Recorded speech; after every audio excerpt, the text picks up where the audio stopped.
Muchísimos visitantes vienen solamente por la marca Picasso y por ver qué hay de ese genio aquí, y también otros muchos vienen porque en cuanto a patrimonio arquitectónico este pueblo tiene muchísimo que ver, el recinto amurallado y muchas más cosas, o sea que hacemos una conjunción muy interesante, la verdad. Pero que cada vez más reclamo turístico, vamos al Museo Picasso en Buitrago.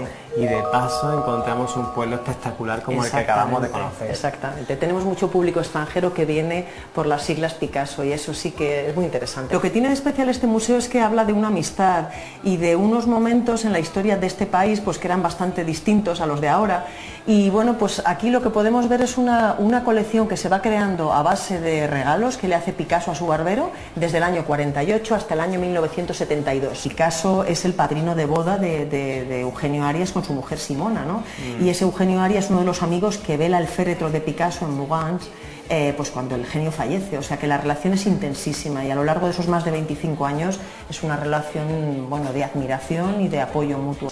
Y todo eso va dejando pozo en lo que podemos ver a lo largo de la exposición. Vais a ver estampas, vais a ver cerámica, vais a ver libros dedicados con dibujos en cera, en lapicero. En este caso es una caja en la que el barbero, el peluquero, guardaba sus útiles de peluquería. Entonces Picasso lo pirograba y es un caso pues único en el catálogo Cervos. Este es del año 60 y también se lo dedica. O sea, esta dedicatoria la vais a ver en muchísimos soportes para mi amigo Arias. Veis también muchas vacías, siempre la relación al oficio de barbero y peluquero.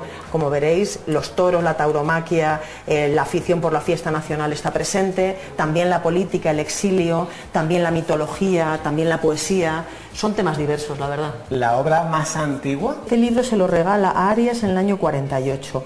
Está en Valoguís, es el 11 de octubre y es el primer regalo, es la pieza más antigua dedicada a Arias que tiene este museo. El último regalo que le hizo Pablo Picasso a Eugenio fue... Es este libro, ¿no? Y él ahí con tinta pues esboza la cabeza de un personaje barbado, ya no es un mosquetero de los que veremos en otras piezas, pero es un personaje barbado y ese perfil inconfundible es el de su esposa y bueno, una de las mujeres las que más quiso, ¿no? Esta placa que veis aquí se la regaló Picasso a Arias, él representó un animal, como veis, con las alas desplegadas y él lo denominó el pájaro del progreso. Además es una técnica que se desconoce en muchísimos sitios, se llama cagafierro y está hecha con escorias de hierro prensadas.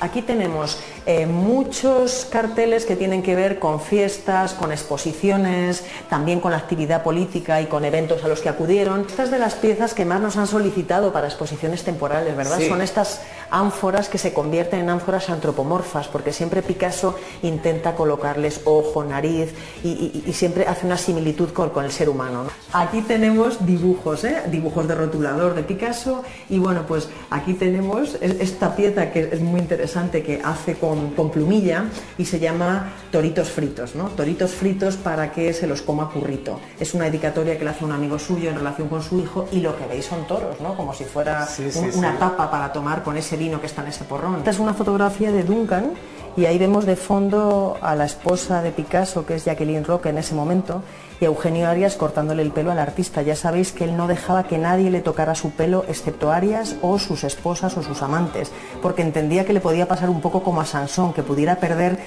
su fuerza vital si alguien tocaba sus uñas o su pelo. Yo empecé a trabajar en la peluquería cuando tenía 9 años en Buitrago de Lozoya. Y yo en mi peluquería, yo he trabajado siempre sin ninguna fantasía, sin ninguna vanidad. Yo he trabajado en artista. Yo he cortado el pelo a todo el mundo como yo he querido. Importante destacar, entrada gratuita. Exactamente, tenemos un horario amplio, todas las mañanas, muchas tardes y estamos a vuestra disposición. Se ha abierto el apetito cultural, artístico, pero también gastronómico. Desde luego que sí, este pueblo da mucho de sí, o sea que tenéis que aprovechar. ¿Qué encontramos? A las murallas. Sí. Hasta luego, chao. Adiós, buen viaje.